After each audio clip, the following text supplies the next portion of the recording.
Ben Franklin's In My Bathroom by Candace Fleming with illustrations by Mark Fearing. Chapter 1. Olive lay on her belly under the kitchen table. She flapped her imaginary tail. "I am the mermaid princess Aquamarina," she said in her sing-songy voice. "I demand that you release me from this dungeon and return me to the sea before I dry up." I looked up from my book, another graphic novel, this one about pirates, and I rolled my eyes. "Can't you just sit down like a normal person and eat your cereal?" She pretended to flap her tail again. "We mermaids do not eat cereal, especially nuts, sprouts, and stuff." She wrinkled her nose. "The sprouts taste like weeds, and the stuff tastes like dirt." "You're crazy," I said. I turned back to my book. The panels showed Blackbeard's victims walking the plank. "Arg! Save us! Splash!" A ring of sharks circled below. I grinned. You have to love graphic novels. They're so, well, graphic. I could really see all the gruesome details. Olive crawled out from under the table. "I think I'll have cheesy doodles for breakfast," she declared in her regular voice. I put down my book. "Oh, no, you don't," I said. "Oh, yes, I do," she said. She stuck out her tongue and headed for the snack cabinet. "You're not the boss of me." "I'm the big brother. You're only 7.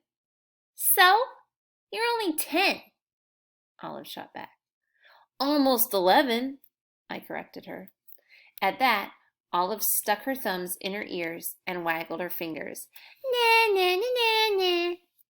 I could feel angry words starting to pile up inside me. It was like having a belly full of bats flapping their wings and fighting to get out. "Why do you always have to be such a brat?" I said through clenched teeth. Then in my best mom voice I added, "Why can't you just listen for once?" Olive poked out her lower lip. "You're a meanie." I knew I was being mean, and I hate being mean, but I couldn't help it. I just felt so full of bats. I sucked in air, tried to get calm. "Look," I finally said, "we have just 3 weeks of summer left. I don't want to waste them on a bunch of dumb baby sister drama." In response, she cried, "I can't hear you! I can't hear you!" Then she hopped up onto the kitchen chair. "Princess Aquamarina will now return to her watery world." She raised her hands in a diving position. "Stop!" I grabbed at her. Olive twisted away. "Do not touch the mermaid." She bumped against the table, sending her bowl of now soggy sprouts and stuff crashing to the floor. "Hey!" called a sharp voice from upstairs.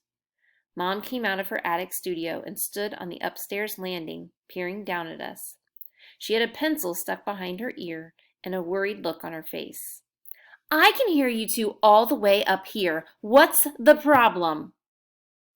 I glared at Olive. She hopped off the chair. Her hands dropped to her side. "There's no problem," I said. "Nope, no problem," Olive said. "It sounded like a problem," said Mom. Her voice was tired. "We were just messing around," I said. "Sorry we got you out of your studio." Our mom is the author-illustrator of Bumble Bunny's series of children's books. But after 22 bunny adventures, she was having trouble coming up with an idea for the 23rd, and it was due to the publisher in less than a week. "I'm blank," Mom had groaned just yesterday morning. She tugged on her hair, a sure sign she was feeling stressed. "Empty.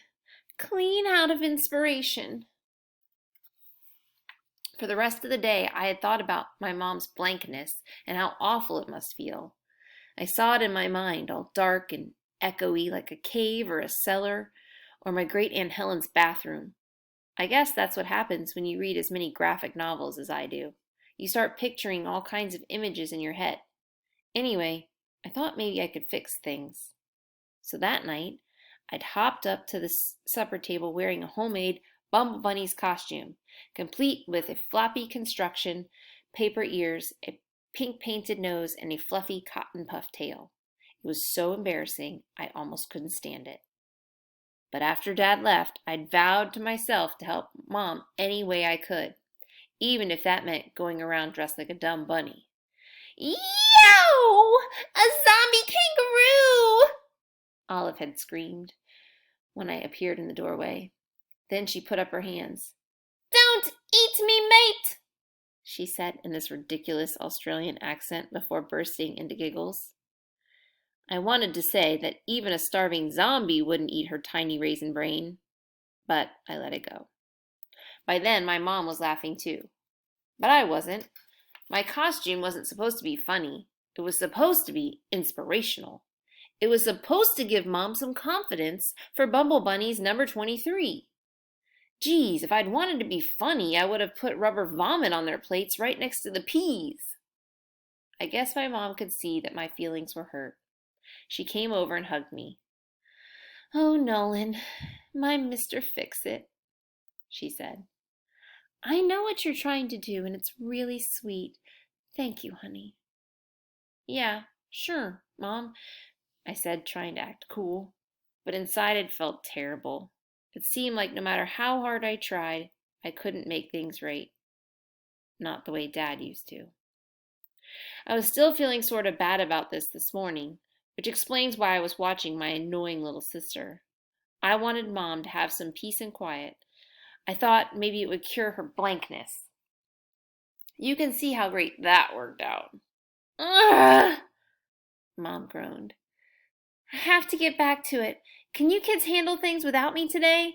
Nolan is in charge. Olive sniffed. So the bunny gets to be boss?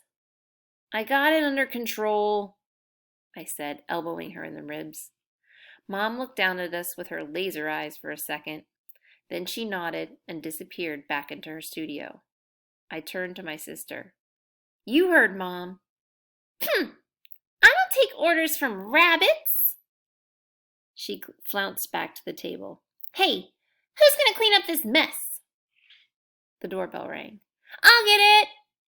Olive raced to the door and yanked it open. A package, wrapped in plain brown paper, sat on the stoop.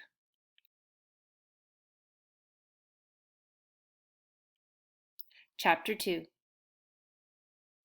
It's for you, said Olive, pointing to my name written in block letters on the package's side. But I shook my head.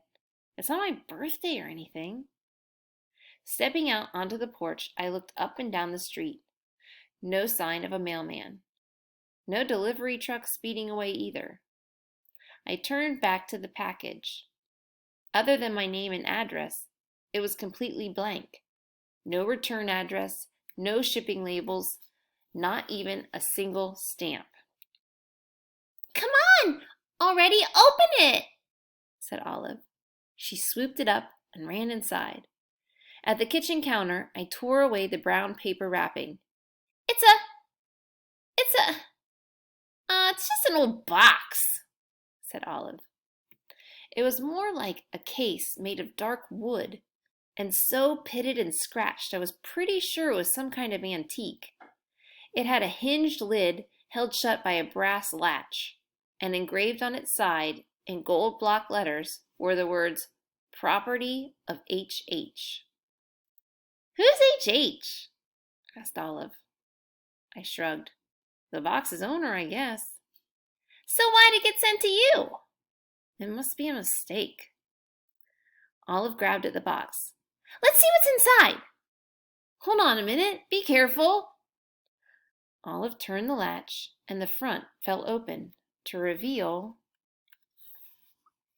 a bunch of junk, she said. Built into the box were wires and coils and metal plates.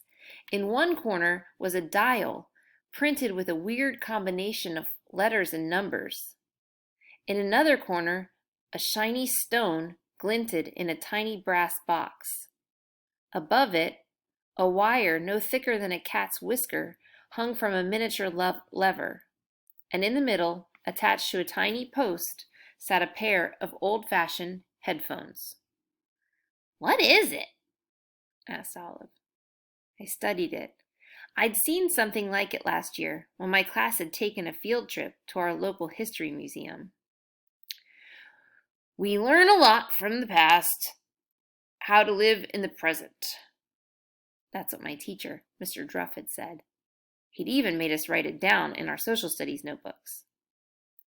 "It's a crystal radio set," I said now. "It was invented in the 1920s, about the same time as bubble gum, the lie detector test, and frozen peas." Mr. Druff's dumb history saying wasn't the only thing he'd made us write down that day. Olive made a face. "That thing's a radio?" "An old-timey one," I explained. "Before factories started making radios, people made their own.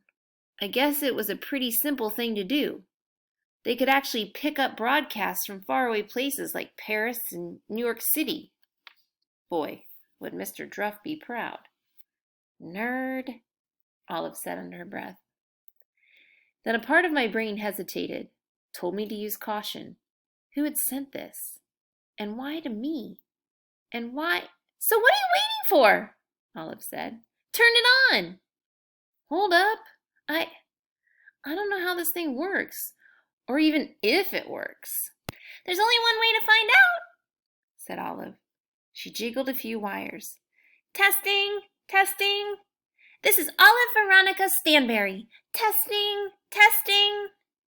I snorted. "It's not a two-way radio, doofus. You don't talk to it. It talks to you." "I know that," retorted Olive, although her suddenly pink cheeks told me she hadn't known. "I was just, checking it out." She took hold of the little lever, brushing the cat whisker wire across the stone. Nothing happened. She did it again. "Forget it. It doesn't work," I said. "But I wanted to hear Paris," grumped Olive. "Buenos dias, amigos." "That's Spanish, not French," I corrected her. "Whatever," she whined. "I still wanted to hear it." She poked out her lower lip and stomped her foot so loud we almost didn't notice that the stone had started glinting. "I think it's alive, Nolan," she said. I shook my head. It's probably just a reflection or something. What other explanation was there? Olive reached out and brushed the cat whisker over the stone a third time. It glowed brighter, whiter, crystal white. "It's working!" cried Olive. My heart started beating faster. Squinting into the light, I looked at the radio from every angle. There didn't seem to be anything unusual about it, except that glowing stone. From the headphones came an electrical hum. "Quick, put them on," said Olive. My hand hovered over them. Part of me didn't want to do it. I had this strange feeling that I was standing on a cliff about to jump into... What? It's just a junky old crystal radio, I told myself. What could be dangerous about that? I fit the headphones over my ears. "Do you hear anything?" demanded Olive. "Do you?" I shook my head. She turned the dial a click. "How about now?" "Static," I said. She turned it another click. She turned it another click. Then a voice. Faint, tinny, punctuated by static. "Early to bed, early to rise, haste makes..." "What's going on? Can you hear anything? Let me try!" She snatched at the headphones. Suddenly, chairs, tables, walls, ceilings, everything blurred and fell out of focus, hard edges dissolving into nothingness. I looked at Olive. Only she and I had appeared to remain solid. "What's happening?" she cried. I reached out for her, tried to grab her, missed. My stomach lurched. For 1 second, I got that feeling you get when you watch a 3D movie without glasses, off kilter, out of whack. Then there was a loud pop, like a gazillion soap bubbles all bursting at once. Then the room snapped back into focus. The feeling passed, and Olive screamed. I whirled. In the doorway between the kitchen and the family room stood a short, round-faced man. He wore a brown coat and knee-length silk pants, and his fringe of long graying hair was tied back with a ribbon. Squarish little glasses perched on his nose. An odd-shaped fur cap sat crooked on his head. Looking around with a dazed expression, he reeled slightly and gripped the back of a kitchen chair for support. I blinked. I blinked again. Olive pointed, unable to speak. You're... I finally blurted out. You're Benjamin Franklin.